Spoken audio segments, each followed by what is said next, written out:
The Catholic Morning Show. So glad to have you back with us, friends. Hope you're staying dry out there.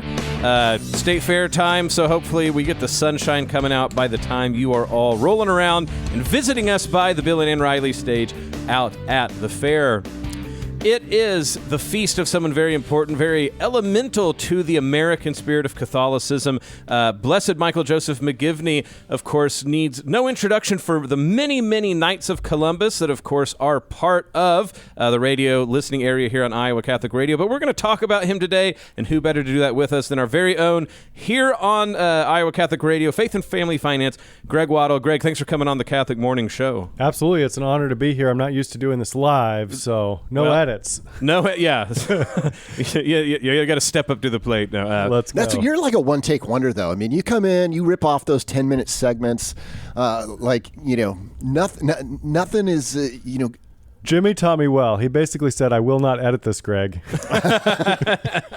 Water off the back of a Get duck. it right or get out. That's right. Well, look, so again, the feast of Blessed Michael Joseph McGivney. For folks who aren't aware of him, of course, like you said, everyone who's a Knight of Columbus or sort of has been in the orbits of the KFCs, I'm sure they know him. Right. But for those who might not have a chance to know deeply about him, let's get to hearing about him. Well, yeah, and thank you, Bo, and it's an honor to be here on the feast of Blessed Father McGivney, who's become very important in my life over the last really 6 years as I've been working for the Knights, but even before that when I became a member in 2017. And the agent came to my home and told me the story of Father McGivney. And I think, it's always surprising to me how some Knights still don't even know the story of Father McGivney. A parish priest serving the Irish immigrant community in New Haven, Connecticut. He grew up in a large family without a lot of financial resources, which is really the situation that a lot of these Irish Catholic families were facing at that time. A lot of discrimination against those families, whether that be in housing or employment or banking relationships. And so the community had a lot of struggles, and Father McGivney knew this firsthand. When he was in seminary, his father passed away, and he actually had to go home for a time to help financially provide for the family. It was pretty common for the husband and father to be the primary wage earner in the household.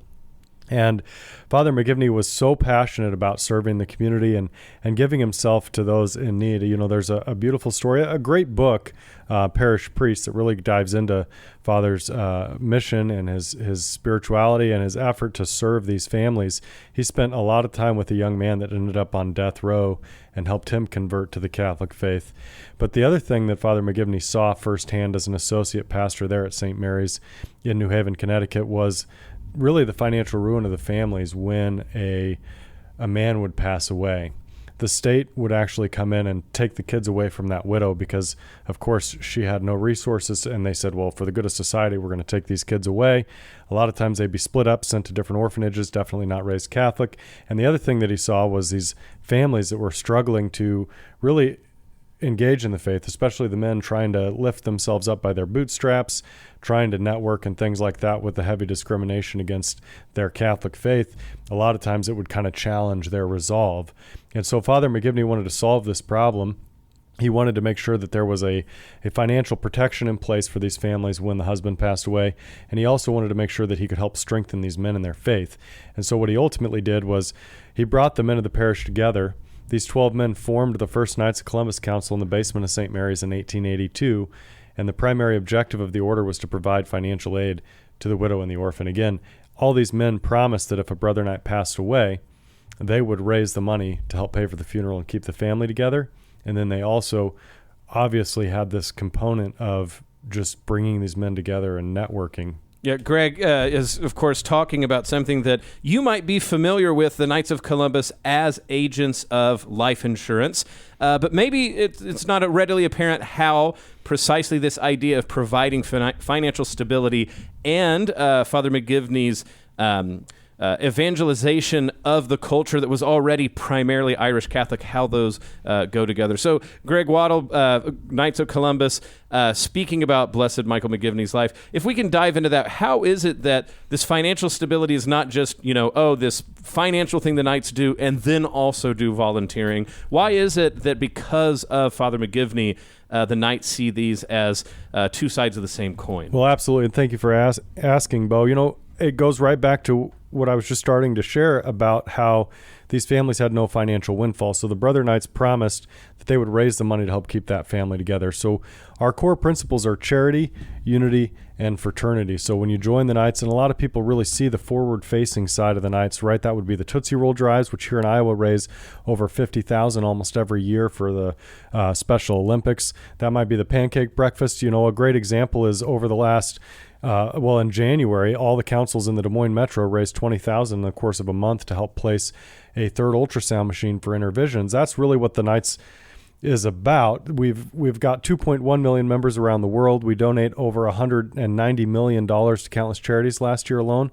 So when you work with the Knights, in line with Father McGivney's vision of protecting the widow and the orphan, we provide financial protection to families, but all the investments are in line with Catholic values, and then all the money we make goes to charity. So what Father McGivney started there, just addressing a need for his flock, for his congregation, has grown to the largest lay Catholic fraternal organization in the world, and it's still our primary mission to help protect these Catholic families. And the awesome thing about working with the Knights is it's all in line with Catholic values. It supports the charities that we do around the world. That $20,000 that was raised here locally, the home office matched that, and over 2,000 ultrasound machines have been placed that way. And I think, I know we don't have a ton of time today, but I'd love to talk about kind of the miracle attributed for our founder to be declared blessed, and of course today being his feast day. Yeah, and that's to say we're speaking with Greg Waddle about Blessed Michael McGivney, his life, his ministry, how this has given a rise to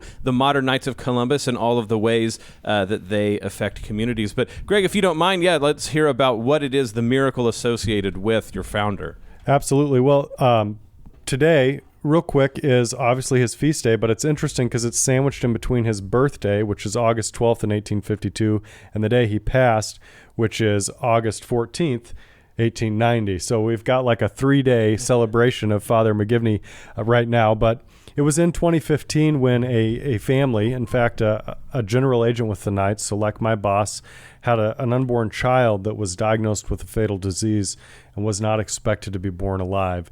And of course, this family is of devotion to Blessed Father McGivney.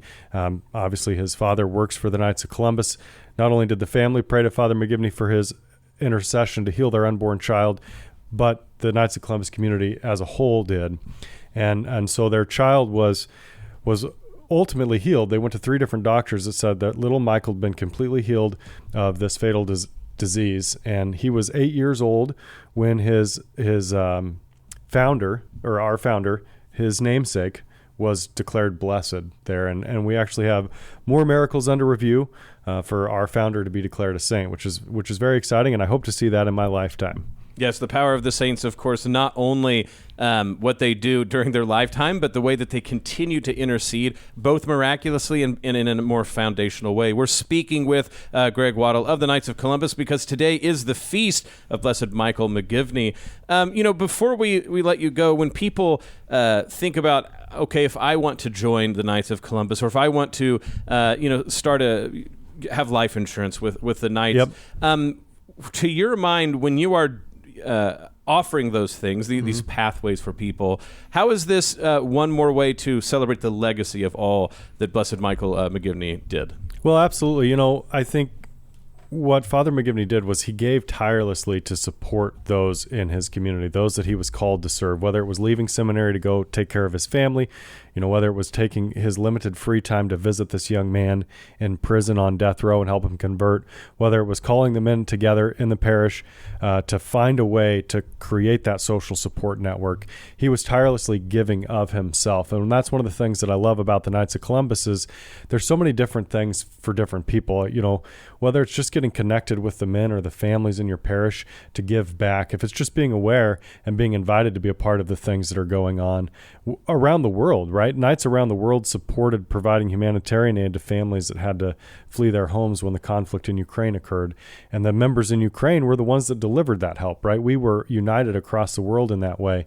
Whether it's I'm super passionate about things like Special Olympics or providing coats for kids, or I want to get my family involved in giving, so I'm going to bring my whole family to help with this pancake breakfast. Or if it's, of course, really being passionate about working with companies that share your values.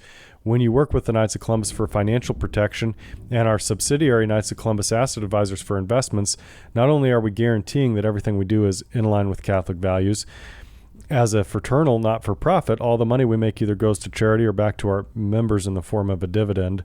And so you get the peace of mind of knowing everything's in line with Catholic values. It's supporting. We're giving massive amounts to charity that support life in line with Catholic values. And then we have specific fraternal benefits, right? In the virtue of Father McGivney, it doesn't matter if you have life insurance with the Knights of Columbus. If you're a member, it's my job to help your family in the event of a death. And that might be filing claims with other insurance companies or that you had through work. That might be going to the funeral home. I really believe that there's something for every man and by extent to his family in the Knights of Columbus. Well, I'm going to jump in, Deacon Mark and Greg. Thanks again for telling the story of Father McGivney, because again, I think there's some name recognition, but really the tireless effort he put into and the love that he poured out to those people, and then how that has had this ripple effect over decades now. Mm-hmm. And I would just encourage any man or a woman who's listening and thinking about your husband or young sons, if it might be, there's no reason not to be a member of the Knights of Columbus from a Catholic male perspective. It doesn't mean you're going to do more work or that you have to do certain things. By just being a member, you have this association with Blessed Michael McGivney. You have this association with being recognized as the strong right arm of the church, as the Knights of Columbus have been referred to by popes. And the idea is that, again, through this unity, right, we don't know exactly how we're going to be called into service, if you will, and we can be beneficiaries of that service. So it's a very beautiful cycle of living out our Catholic faith. And I just encourage every man to seek out the Grand Night in your parish and join your local council. Yeah, Amen. like I was going to ask is, so if people are more interested in finding out about how to do exactly that, to find a local pathway into the Knights of Columbus, and then also if they want to hear more from you, specifically, Greg, how do they do either of those things? Well, absolutely. Well, I would hope that in general, and pretty much any parish in the metro for sure, you could approach probably, at least any of the men that are heavily involved, and they'd be able to get you plugged with the Knights of Columbus. But you can also go to kfc.org. There's a little join us if you want to join for online membership.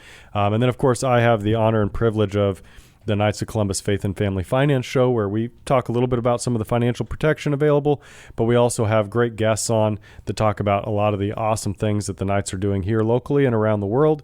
And so, again, thank you for having me on today. Absolutely wonderful. One more time, folks, it is the feast of Blessed Father Michael McGivney, founder of the Knights of Columbus, and we've had Greg Waddle of the Knights of Columbus on. One more time, go to iowacatholicradio.com and listen to his podcast anytime, anywhere. Greg, thanks for coming on the Catholic Morning Show. Good to be here. Listen to the Catholic Morning Show weekdays at 7 a.m. Central on the Iowa Catholic Radio Network, iowacatholicradio.com, or the Iowa Catholic Radio app. What legacy would you like to leave?